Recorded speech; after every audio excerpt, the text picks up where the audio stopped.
Namo tassa bhagavato arahato samma sambuddhassa.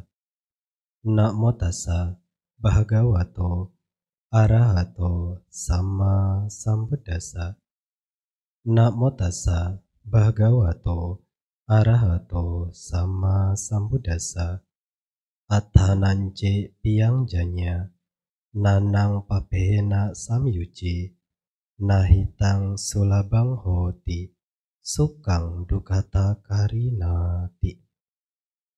Jika seseorang menganggap dirinya sebagai kekasih, ia seharusnya tidak mendekatkan dirinya pada keburukan, karena kebahagiaan tidak mudah diperoleh oleh orang yang melakukan perbuatan buruk.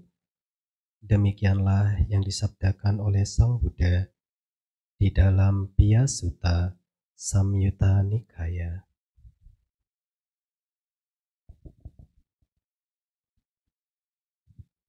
Rama, Pandita, pimpinan Puja Bakti yang terhormat, para Rama, Ramani, Ibu Bapak, Upasaka, Upasika, serta saudara-saudari, selamat malam.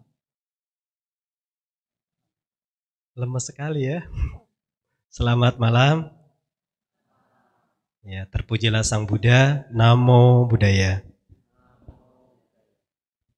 Ya, barangkali karena atasila, jadi suaranya sedikit mengecil ya. Para Rama, Ramani, Ibu Bapak, Upasaka, Upasika, sekalian, ya Bapak Ibu, izinkan saya pada kesempatan malam hari ini berbagi dharma dengan Anda sekalian. Ya, perihal wujud cinta pada diri sendiri. Nah, di sini saya mencoba untuk memberikan pesan dhamma ini juga berdasarkan referensi yang terdapat di dalam Samyutta Nikaya. Jika tadi adalah sedikit kutipan dari Piyasutta Samyutta Nikaya kelompok 3, sutta keempat. Nah, nanti bisa dicari sendiri ya di Sutra Sentral atau di Dhammacita. Itu sebuah pemikiran sebenarnya tatkala Raja Pasenadi begitu duduk di dalam keheningan, muncul sebuah pemikiran bahwasanya siapa sebenarnya yang dianggap kekasih? Siapa sebenarnya yang dianggap sebagai musuh?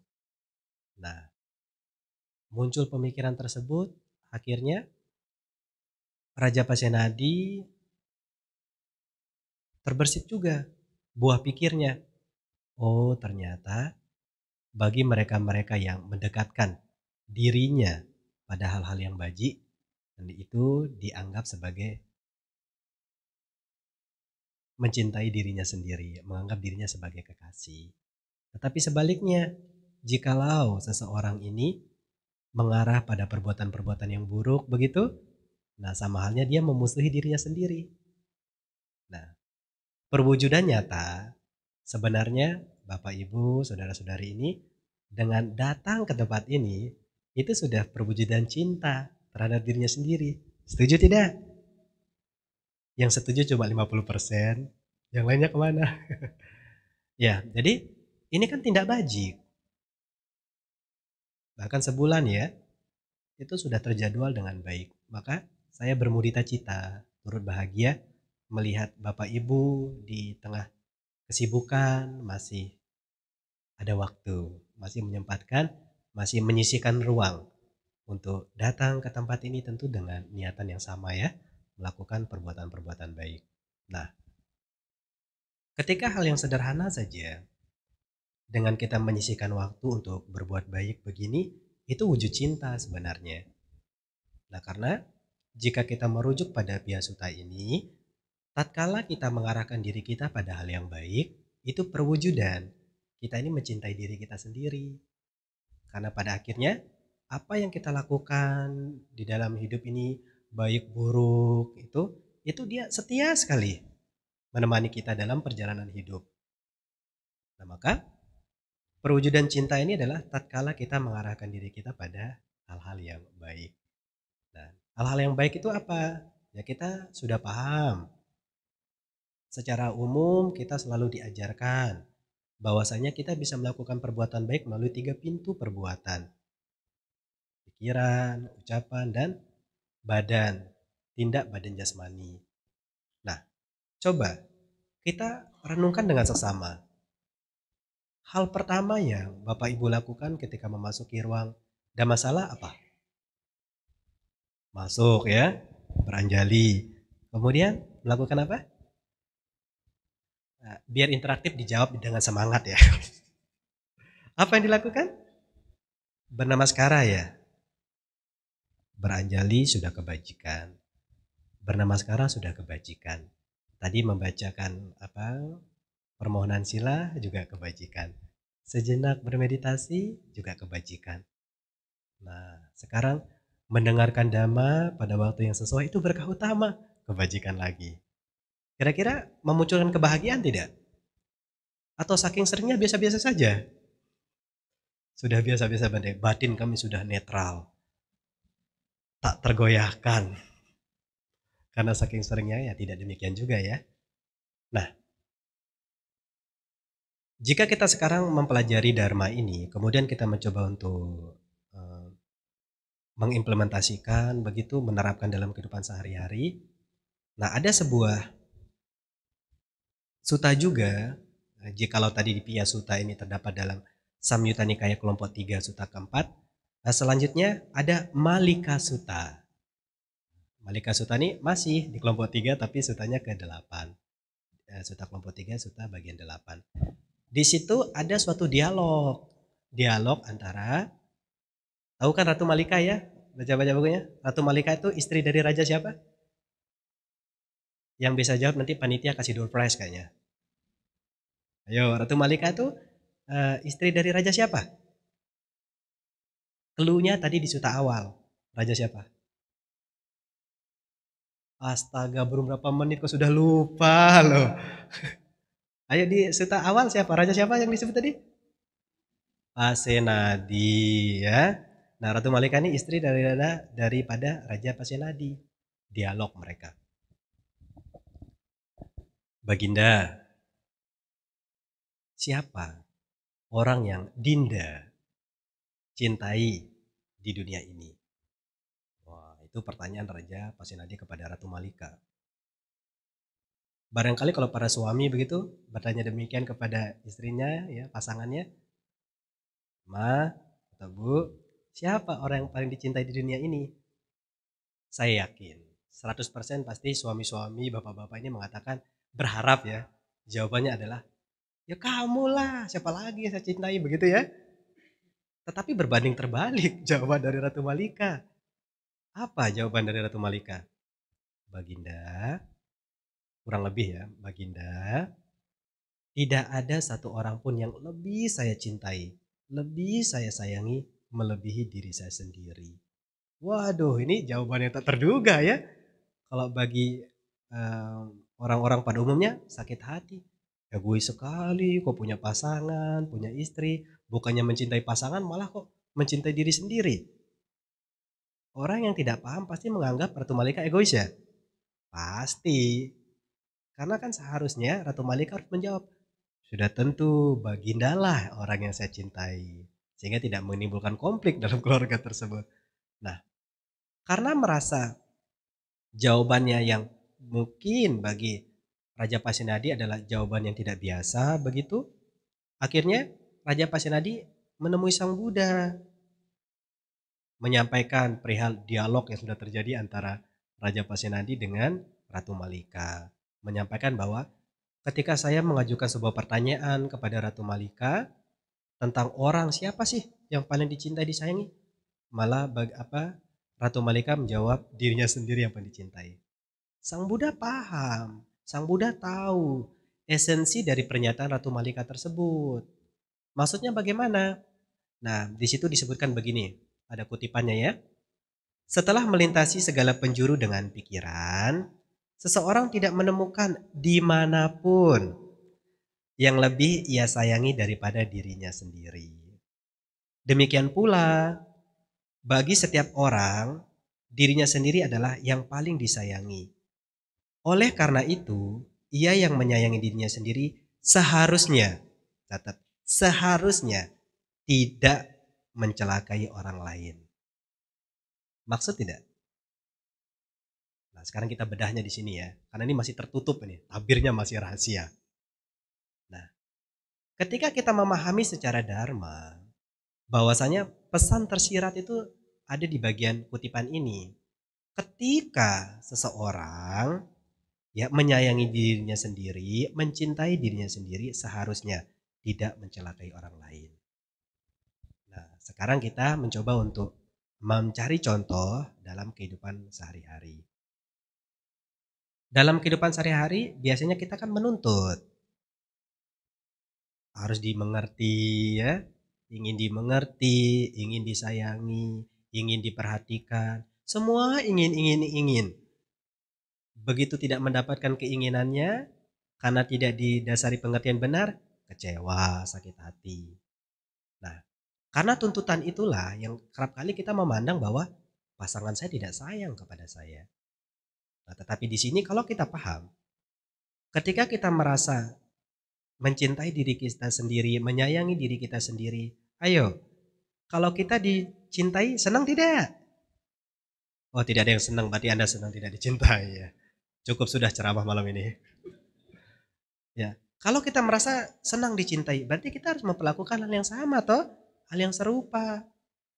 Kalau kita senang dimengerti, senang dipuji, lakukan hal itu. Oh, sebuah keniscayaan. Ketika Anda memutuskan untuk berkeluarga, jauh dari percekcokan, jauh dari permusuhan. Ya. Nah, kenapa? Kita memahami, ketika kita merasa mencintai diri kita sendiri, jangan celakai orang lain. Nah, karena kan di situ ada cinta yang tulus, didasari dengan pengertian-pengertian yang benar. Nah, itu contoh sederhananya ketika hidup dalam keluarga bermasyarakat. Kita tidak banyak menuntut. Oh, pokoknya dia harus. Tetapi seharusnya kita yang memulai. Ya, yakin dan percayalah. Barangkali tidak selamanya niat baik kita diterima baik oleh orang lain. Tetapi yakin dan percayalah Bapak Ibu. Niatan yang baik itu sebuah awal. Di mana pikiran kita akan jadi baik, ucapan kita jadi baik, perbuatan kita jadi baik. Dan itulah sebab-sebab daripada kebahagiaan. Nah, tidak sedikit pula ya, orang-orang bahkan barangkali, tidak menutup kemungkinan yang hadir di tempat ini, masih terbebani berbagai macam persoalan hidup di masa lampau. Ada yang masih saat ini belum berdamai dengan dirinya sendiri. Ada yang masih menyimpan kemarahan, kebencian, kejengkelan. Sampai dibawa tidur, tidurnya gak nyenyak. Ada? Oh lah, sadu. Semua ini sudah luar biasa ya. Jadi semua sudah selalu hidup, hadir di sini dan saat ini. Begitu tidur menyadari napas, wah langsung tidurnya nyenyak. Tidak menutup kemungkinan ada beberapa orang yang ternyata masih menggenggam, ternyata masih menempelkan kesan-kesan hal-hal yang dulunya barangkali pernah menjadi korban, ditinggal pas lagi sayang-sayangnya, pernah menjadi korban tidak mendapatkan perhatian, dan itu menjadi luka batinnya. Oh, itu terus menghantui pikirannya. Ternyata ketika dia makan sajian yang enak pun terasa hambar. Nah, itu mempengaruhi. Jadi, ayolah, jangan sering-sering menyakiti diri sendiri. Ya, kenapa? Kita butuh juga pengampunan. Kita juga butuh memaafkan kesalahan diri kita di masa lalu, Bapak Ibu. Fungsinya untuk apa? Agar tidak menjadi beban psikis kita, beban mental kita, beban pikiran kita. Nah, maka kalau Bapak Ibu Saudara sekalian mencoba untuk mengarahkan perhatian penuh kesadaran di sini dan saat ini, begitu ya, duduk di dalam keheningan, oh yang muncul memori ingatan di masa lalu yang dominan hal yang buruk nih. Wajar, jangan takut, jangan merasa bahwa itu wah kita gagal, tidak. Begitu dia muncul, bagaimana reaksi batin kita? Apakah merespon dengan kebencian? Apakah merespon dengan kemarahan? Jika itu kita belum belajar mencoba untuk merespon dengan cinta kasih, kasih sayang. Kita ingat saya pernah berbuat buruk, saya pernah melakukan tindakan yang merugikan orang lain. Bayangkan, Anda menggenggam erat pemikiran itu, bahagia tidak? Tidak bahagia. Lalu kenapa? Kok masih digenggam? Kok masih senang dirawat? Itulah moha, kebodohan batin terus memainkan kesadaran kita. Nah, jadi caranya bagaimana? Belajar. Dalam perjalanan hidup kita tidak menutup kemungkinan pasti ada keteledoran kita ya. Pasti ada permasalahan atau perbuatan yang ternyata merugikan orang lain yang pernah kita lakukan pada masa-masa lampau. Nah, cobalah agar langkah kita semakin ringan di saat ini dan di masa depan. Jangan membebani pikiran kita. Kita belajar dari masa lalu, melepaskan kesalahan itu. Saya dengan penuh meta, penuh cinta kasih memaafkan diri saya sendiri. Boro-boro Bapak Ibu mau memaafkan orang lain sementara kesalahan sendiri saja belum dimaafkan. Ya kan? Makanya ternyata ini menjadi suatu problem loh, permasalahan. Kenapa kita sulit memaafkan kesalahan orang lain? Wong kita sendiri aja punya salah pada diri sendiri belum dimaafkan. Pernah merasa nggak bahwa kita pernah melakukan kesalahan pada diri sendiri? Terkadang kita tidak merasa ya. Tetapi pengalaman-pengalaman itu selama mengganggu pikiran Bapak Ibu, berarti ada kesalahan di situ. Nah, bersyukur ya belajar Dharma ya. Tahu cara menyiasati nanti cara pandang kita, cara kita merespon keadaan batin demikian. Nah maka ketika kita benar-benar mencintai diri sendiri, wujud cinta terhadap diri sendiri ini apa? Arahkan. Perhatian penuh kesadaran kita upayakan dilandasi dengan cinta kasih dan kasih sayang. Nah maka untuk membuat batin kita menjadi lebih tenang, damai, bahagia, memaafkan itu menyembuhkan Bapak Ibu. Jadi mulailah untuk memaafkan diri sendiri diawali dengan memaafkan diri sendiri. Baru selanjutnya akan lebih mudah untuk memaafkan kekeliruan orang lain. Nah maka ada tuh parita yang selalu kami bacakan ketika canting pagi di akhir parita tuh berbunyi begini. Jika saya melakukan kesalahan pada siapapun, baik melalui pikiran, ucapan, dan perbuatan, semoga saya dimaafkan, agar hidup saya menjadi damai dan bahagia. Coba dipraktekkan biar damai yuk, Anjali dulu, biar ada gerak tidak mengantuk ya. Coba, dengan kesungguhan Bapak Ibu, ya, arahkan perhatian penuh kesadaran dengan kesungguhan. Ikuti apa yang saya katakan ya. Jika saya telah berbuat kesalahan pada siapapun, melalui pikiran, ucapan, maupun perbuatan. Semoga saya dimaafkan, agar saya dapat hidup damai dan bahagia. Ya, tersenyumlah ya. Letakkan tangannya. Jadi itu kan ibaratnya akan mengobati beban psikologis kita loh. Dihantui kesalahan masa lalu. Ya, kesalahan yang kita lakukan pada siapapun termasuk pada diri kita sendiri. Kita memaafkan kesalahan itu agar tidak ada beban ya. Semoga yang awalnya banyak beban pikiran begitu datang ke tempat ini nanti pulang lebih pelong ya. Boleh tidak mengapa kok, letakkan saja beban pikirannya di masalah ini. Nanti dibacakan parita hilang. Ya. Tetapi kalau beban hutang saya tidak berani jamin. Kalau beban pikiran ya mungkin dengan Anda paham Dharma itu akan lebih membuat Anda lebih rileks, lebih santai. Hidup itu membahagiakan jika kita tahu cara menjalaninya. Nah maka dari perwujudan itu Bapak Ibu sekalian, nah kita sebagai perwujudan apa sih bukti cinta kita terhadap diri sendiri? Nah berarti kita kan mengarahkan diri pada perbuatan baik. Nah maka kalau kita amati dengan sesama Bapak Ibu, kesempatan baik sekali. Ketika Bapak Ibu ada kesempatan berbuat baik, coba dicermati dengan sesama kondisi batinnya. Selalu ada perasaan sukacita, apalagi sudah didasari dengan pengetahuan. Kemudian apakah itu disebabkan oleh dorongan orang lain atau muncul dari diri sendiri? Pertanyaannya, ketika datang SPD ini, ketika mengetahui kabar, wah April sudah SPD nih, senang tidak? Kalau tidak senang, mohon dievaluasi ya. Senang tidak? Jujur, senang tidak? Perasaan sukacita. Wah senang. nanti kita bisa belajar dharma, dapat pengetahuan. Nah, pertanyaan saya, diajak tidak ke sini? Coba siapa? Kita jujur saja, siapa yang mengajak pasangannya datang? Oh, ternyata semua single ini. Berbuat baik didasari mungkin dorongan orang lain tidak jadi soal, itu awal. Tetapi ketika Bapak Ibu mencicipi kebahagiaan dari berbuat baik, itu akan muncul nanti dari dalam diri sendiri. Perasaan sukacita didasari dengan pengetahuan tanpa dorongan. Karena dia muncul dari diri sendiri. Oh, ada latihan meditasi di Wihara Sakyamuni. Wah, jadi sudah merasa senang. Oh, besok malam latihan misalnya.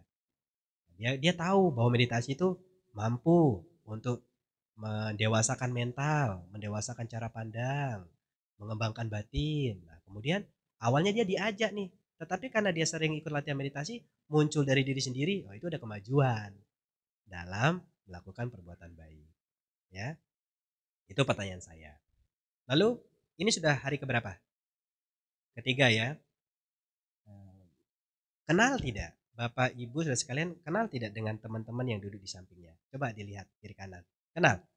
Nah ini, saya kasih waktu 2 menit saling kenalan dulu. Biar nanti tidak grogi.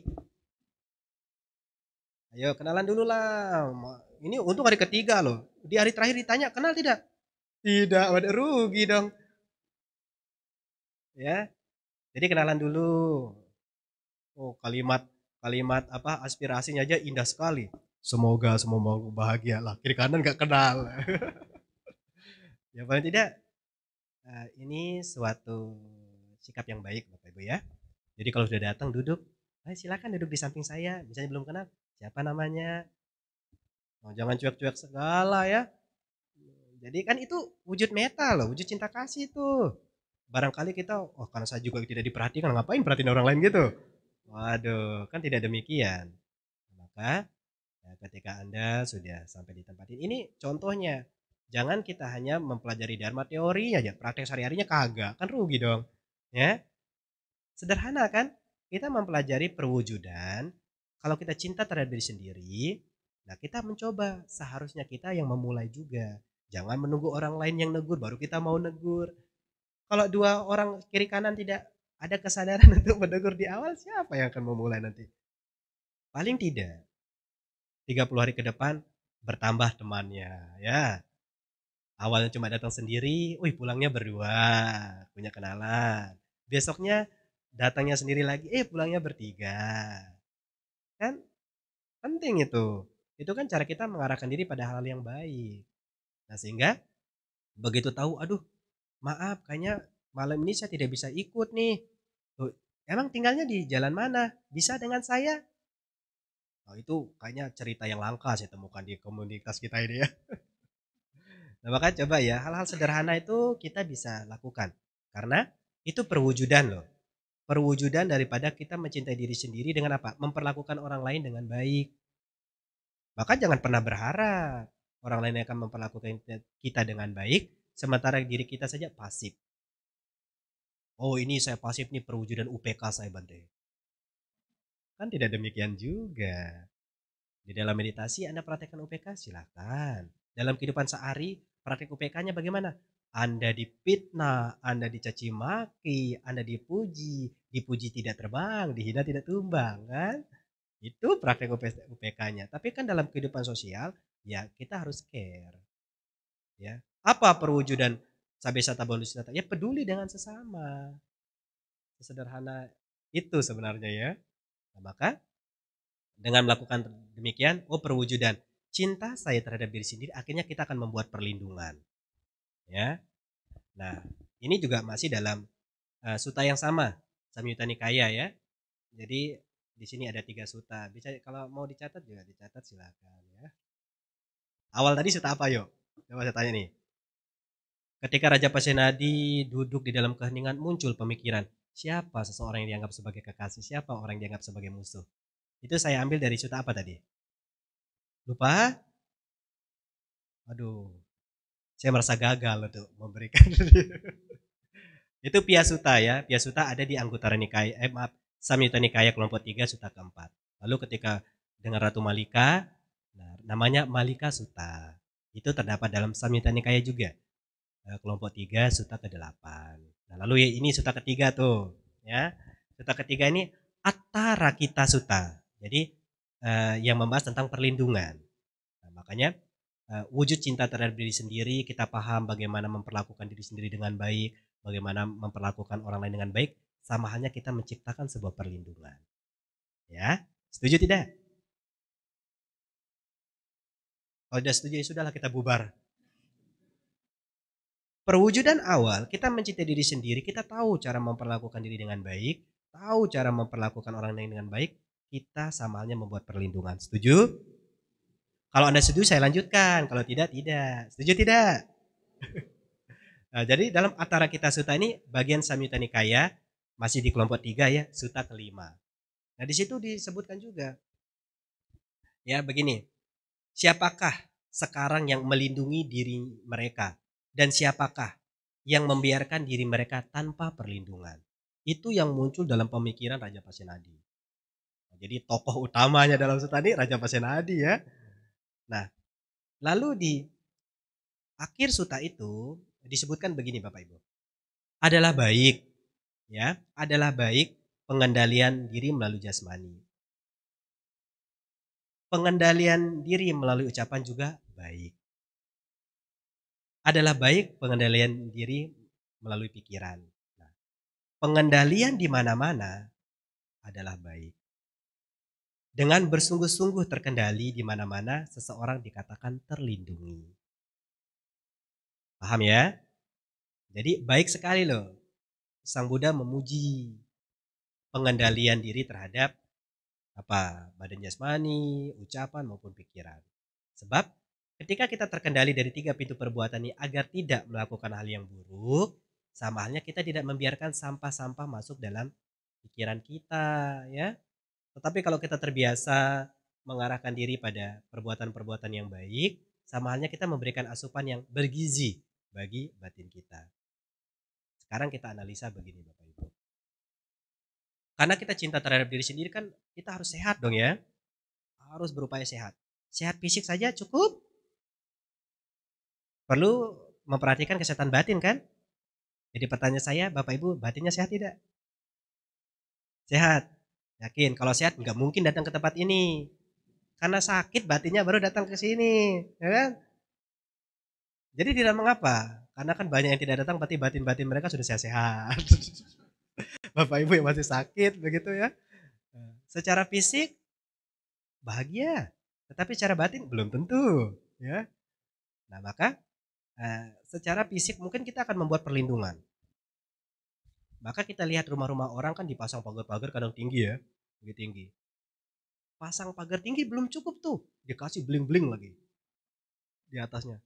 Tidak cukup bling-bling, dikasih kawat melingkar. Tidak cukup lagi dipasang setrum kayaknya ya. Agar benar-benar safety, agar rumahnya tidak kebobolan. Tidak berhenti di situ, kayaknya belum cukup deh keamanan ini. Akhirnya dia membuat perlindungan apa? Pasang CCTV kiri kanan depan belakang. Apakah itu salah? Tidak. Itu perlindungan dari luar. Tetapi yang dimaksud di dalam Attara Kita Sutta ini adalah bagaimana kita menciptakan perlindungan dari dalam. Ya, itulah cara kita sekarang menganalisa, mengamati batin kita sehat apa tidak, ya. Nah, sekarang kita coba dengan membuat perlindungan di luar semacam itu, tetapi masih ada ketakutan ya, masih ada kekhawatiran. Hujan lebat, aduh plafon bocor, nanti ini bisa terjadi gempa, bisa saja terjadi bencana yang di luar kendali kita.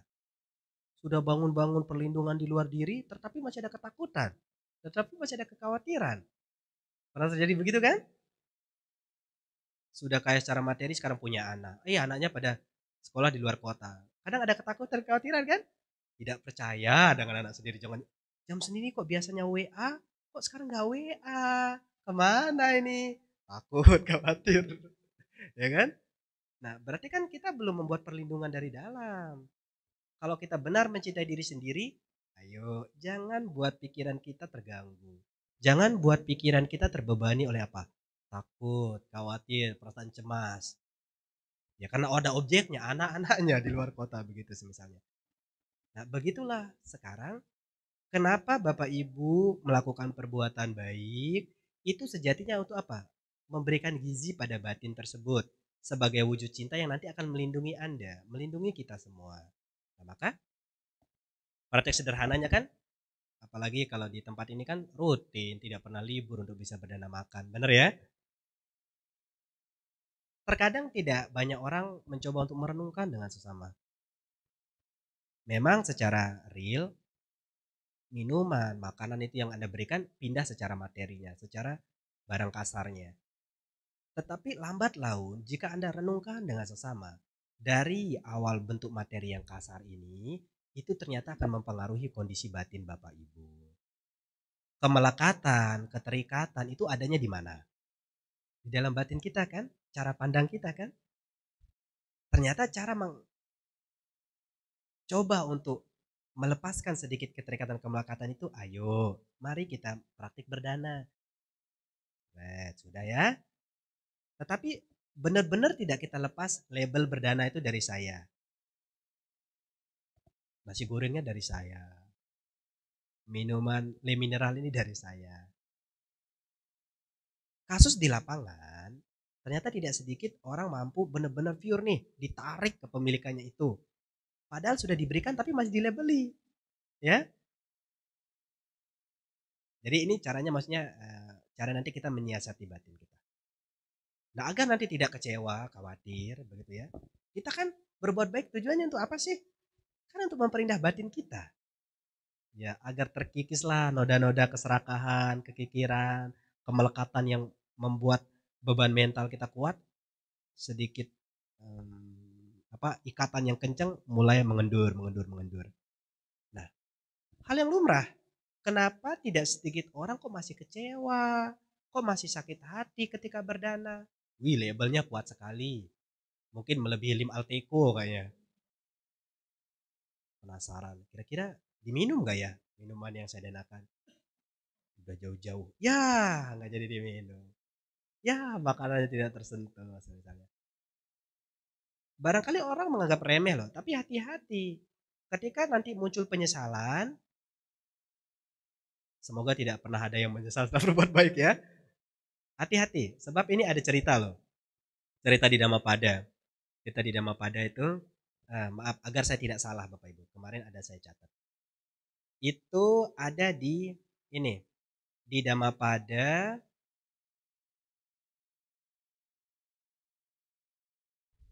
syair 355 ya.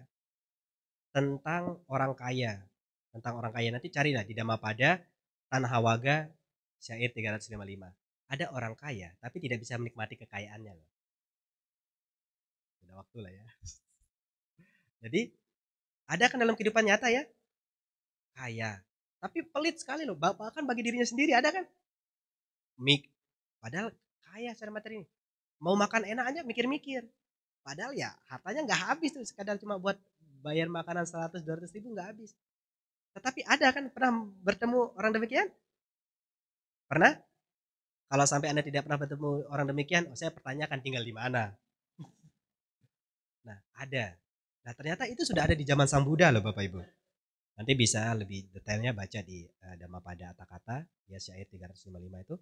Orang kaya yang tidak punya keturunan. Ya pada saat itu raja ya. Nah ini saya ada seorang raja lah. Saya tidak berani menyebutkan namanya takut keliru. Ada seorang raja menemui Sang Buddha. Maaf telat ya. Maaf saat ini saya telat Bante begitu. Karena tadi saya mengikuti pemakaman seorang raja. Maaf seorang kaya raya. Tapi dia tidak memiliki anak. Jadi konon di zaman dulu itu kalau seorang yang kaya raya tidak punya keturunan, hartanya nanti diambil kerajaan, disita oleh negara misalnya begitu. Nah, karena si tukang yang kaya raya tidak punya keturunan, jadi hartanya diambil. Dia cerita rajanya, iya dia kaya raya tapi dia pelit, tidak pernah berbagi, bahkan untuk makan pun dia masih mikir-mikir. Bahkan untuk beli pakaian pun dia masih mikir-mikir. Yang digunakan apa? Pakaian dari kain yang bahannya kasar. Mendengar pernyataan dari raja tersebut, Sang Buddha mengatakan begini, kurang lebih begini. Tidak hanya dalam kehidupan ini, orang kaya tersebut melakukan hal demikian. Bahkan pada kehidupan lampau pun, dia juga orang kaya raya, saudagar kaya. Nah, dia juga orangnya pelit, tidak pernah mau berbagi.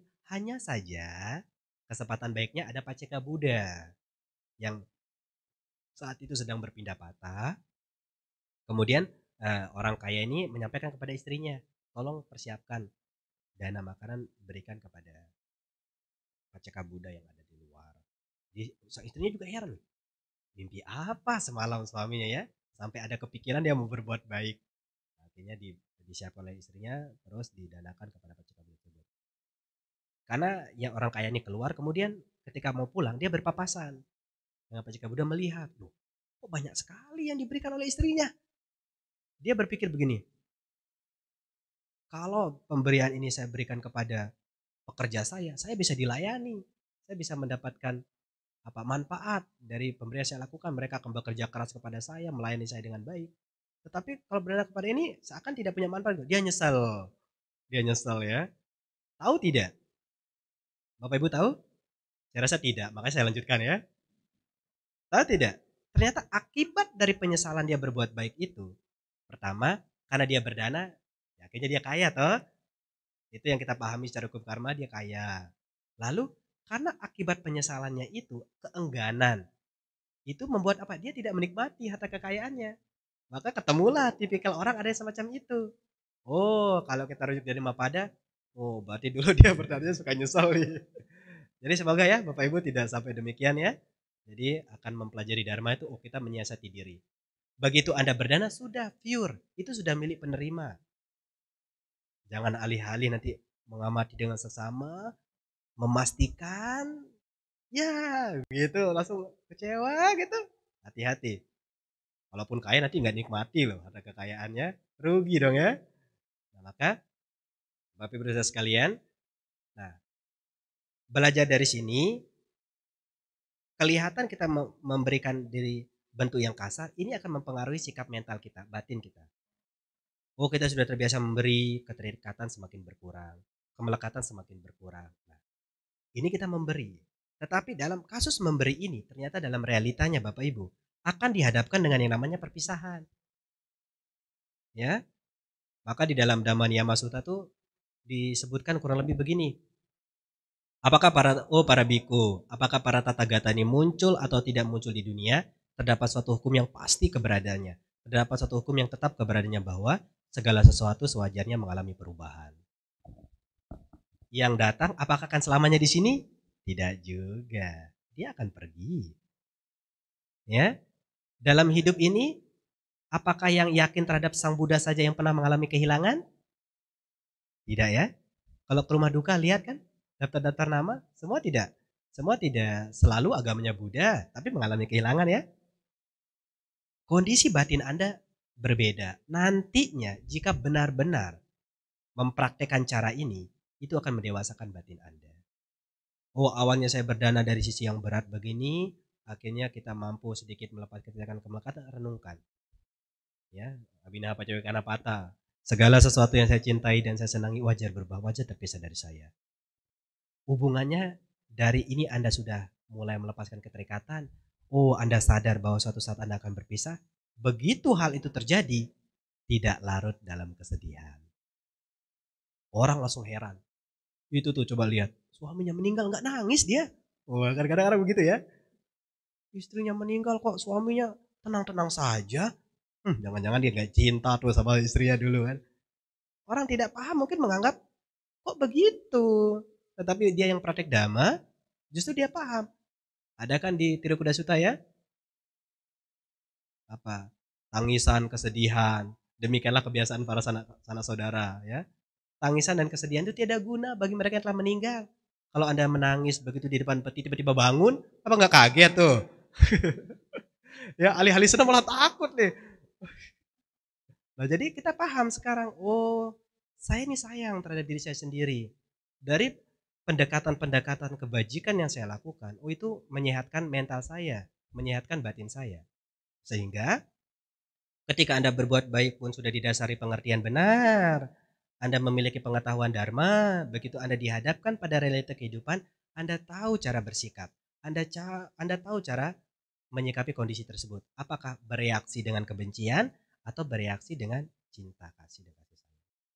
Jadi perkara orang menilai, suaminya meninggal kok dia nggak sedih, istrinya meninggal kok dia nggak sedih. Itu bukan problem mereka, ya itu bukan problem kita. Kita yang paham, loh saya bersedih pun tidak mungkin yang meninggal ini bisa bisa bangkit kembali. Tetapi apakah salah Bante misalnya kami sedih ketika meninggal? Tidak juga, manusiawi kok. Tetapi Anda tidak larut, ingat ya, Anda tidak larut ini loh. Kalau kita sama sekali tidak paham, wajar tuh. Ada yang berminggu-minggu sedih kali, berbulan-bulan ya, bahkan masih bertahun-tahun juga. Kalau sudah pulang begitu ya, lihat tempat tidur, ingat ya, di tempat makan dulu bisa makan berdua, ingat. Ingatnya bukan buat dia bahagia, tapi buat dia sedih. Apakah itu tidak merugikan kita? Coba. Mungkin kita merasa itu wujud cinta saya Bante kepada orang yang saya cintai. Pertanyaannya, Anda ingat itu orangnya ada tidak? Ya, Anda ingat itu Anda bahagia malah sedih. Seakan-akan tidak terasa air mata ini membasahi pipinya. Kalau Anda pakai skincare rugi tuh, luntur nanti.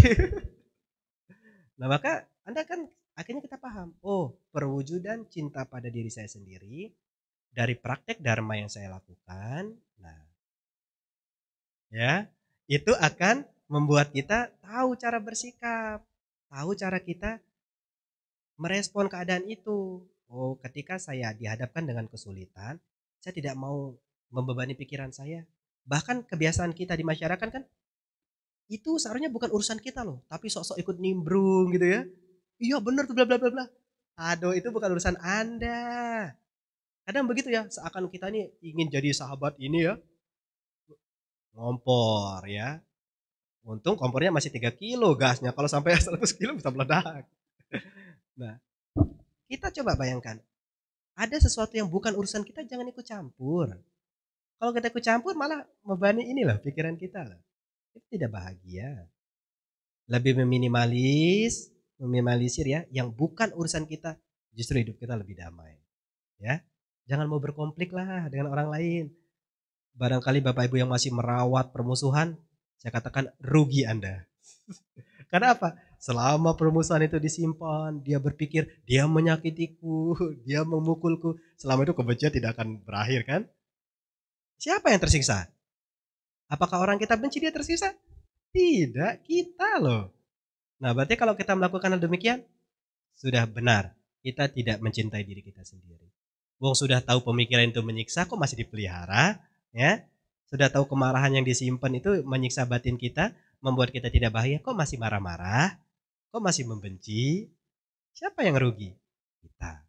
Siapa aktor di balik itu? Karena kita masih menyimpan itu. Ya moha tersebut, kebodohan batin kita. Kalau tidak salah kan di depan ada itu ya, di bawah ya, lingkaran besar tuh ya.